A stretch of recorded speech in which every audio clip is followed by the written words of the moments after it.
स्वच्छता ठेवूया, पाणी वाचूया, झाडे लावूया आणि त्यांचे संगोपन करूया.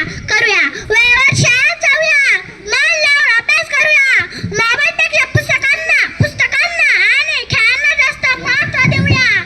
आज मी माझ्या सर्व ग्रामस्थांना एक नम्र विनंती करते. मुलांना चांगले शिक्षण घ्या, गाव स्वच्छ ठेवा, पाणी जपून वापरा, झाडे लावा आणि पर्यावरण वाचवा. जर प्रत्येक नागरिक आपली जबाबदारी प्रामाणिकपणे पार पाडेल तर आपला भारत देश जगातील सर्वात सुंदर आणि शक्तिशाली देश बनेल.